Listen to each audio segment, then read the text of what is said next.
24वां अध्याय भस्म धारण की महिमा। सूची ने कहा, हे ऋषियों, अब मैं तुम्हारे लिए समस्त वस्तुओं को पावन करने वाले भस्म का महात्म्य सुनाता हूँ। भस्म दो प्रकार की होती है, एक महाभस्म और दूसरी स्वल्प भस्म। महाभस्म के भी अनेक भेद हैं। यह 3 प्रकार की होती है, श्रोता, स्मर्त और लौकिक। श्रोता और स्मर्त भस्म केवल ब्राह्मणों के ही उपयोग में आने योग्य है। लौकिक भस्म का उपयोग सभी मनुष्यजन कर सकते हैं। ब्राह्मणों को वैदिक मंत्रों का जाप करते हुए भस्म धारण करनी चाहिए तथा अन्य मनुष्य बिना मंत्रों के भस्म धारण कर सकते हैं। उपलों से सिद्ध की हुई भस्म आग्नेय भस्म कहलाती है। यह त्रिपुंड का द्रव्य है। अन्य यज्ञ से प्रकट हुई भस्म भी त्रिपुंड धारण के काम आती है। जाबाली उपनिषद के अनुसार अग्नि इत्यादि मंत्रों द्वारा 7 बार जल में भिगोकर शरीर में भस्म लगाएं। तीनों संध्याओं में जो शिव भस्म से त्रिपुंड लगाता है वह सब पापों से मुक्त होकर शिव की कृपा से मोक्ष पाता है। त्रिपुंड और भस्म लगाकर विधि पूर्वक जाप करें। भगवान शिव और विष्णु ने भी त्रिपुंड धारण किया है। अन्य देवियों सहित भगवती उमा और देवी लक्ष्मी ने इनकी प्रशंसा की है। ब्राह्मणों और क्षत्रियों, वैश्यों, शूद्रों, वन संकरों तथा जाति भ्रष्ट पुरुषों ने भी उद्दलन एवं त्रिपुंड रूप में भस्म धारण की है। महर्षियों, इस प्रकार संक्षेप में मैंने त्रिपुंड का महात्म्य बताया है। यह समस्त प्राणियों के लिए गोपनीय है। ललाट अर्थात माथे पर भुहों के मध्य भाग से भुहों के अंत भाग जितना बड़ा त्रिपुंड ललाट में धारण करना चाहिए। मध्यमा और अनामिका उंगली से 2 रेखाएं करके अंगूठे द्वारा बीच में सीधी रेखा त्रिपुंड कहलाती है। त्रिपुंड अत्यंत उत्तम तथा भोग और मोक्ष देने वाला है। त्रिपुंड की एक एक रेखा में 9 देवता हैं जो सभी अंगों में स्थित हैं। प्रणव का प्रथम अक्षर अकार, गृहपत्य, अग्नि, पृथ्वी, धर्म, रजोगुण, ऋग्वेद, क्रिया शक्ति, प्रातः, सवन तथा महादेव यह त्रिपुंड की प्रथम रेखा के 9 देवता हैं।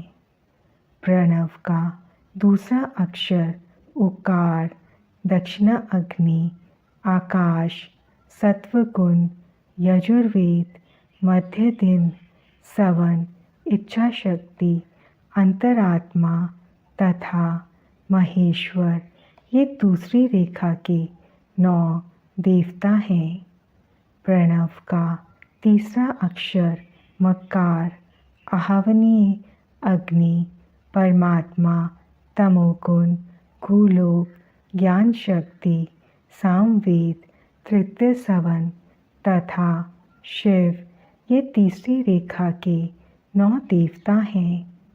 प्रतिदिन स्नान से शुद्ध होकर भक्ति भाव से त्रिपुंड में स्थित देवताओं को नमस्कार कर त्रिपुंड धारण करें तो भोग और मोक्ष दोनों की प्राप्ति होती है। भस्म को 32, 16, 8 अथवा 5 स्थानों में धारण करें। सिर, माथा, दोनों कान, दोनों आँखें, नाक के दोनों नथनों, दोनों हाथ, मुंह, कंठ, दोनों कोहनी, दोनों भुजदंड, हृदय, दोनों बगल, नाभि, दोनों अंडकोश, दोनों उरु, दोनों घुटनों, दोनों पिंडली, दोनों जांघों और पांव आदि 32 अंगों में क्रमशः अग्नि, वायु, पृथ्वी, देश, 10 दिशाएं, 10 दिक्पाल, 8 वसुंधरा, ध्रुव, सोम, आम, अनिल, प्रातःकाल इत्यादि का नाम लेकर भक्ति भाव से त्रिपुंड धारण करें अथवा एकाग्रित होकर 16 स्थान में ही त्रिपुंड धारण करें। सिर, माथा, कंठ, दोनों कंधों, दोनों हाथों, दोनों कोहिनों तथा दोनों कलाइयों, हृदय, नाभि, दोनों पसलियों एवं पीठ में त्रिपुंड लगाकर इन 16 अंगों में धारण करें। तब अश्विनी कुमार शिव शक्ति, रुद्र, ईश, नारद और वामा आदि 9 शक्तियों का पूजन करके उन्हें त्रिपुंड में धारण करें। सिर, बालों, दोनों कान, मुंह, दोनों हाथ, हृदय, नाभि, उरु युगल, दोनों पिंडली एवं दोनों पांवों इन 16 अंगों में क्रमशः शिव, चंद्रमा, रुद्र, ब्रह्मा, गणेश, लक्ष्मी, विष्णु, शिव, प्रजापति, नाग, दोनों नाग कन्या, ऋषि कन्या, समुद्र, तीर्थ इत्यादि के नाम स्मरण करके त्रिपुंड भस्म धारण करें।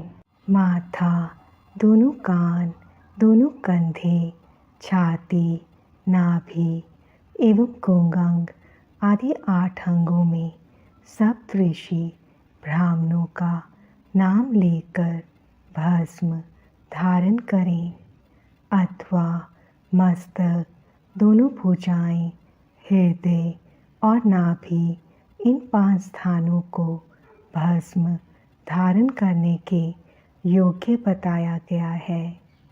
देश तथा काल को ध्यान में रखकर भस्म को अभिमंत्रित करना चाहिए तथा भस्म को जल में मिलाना चाहिए।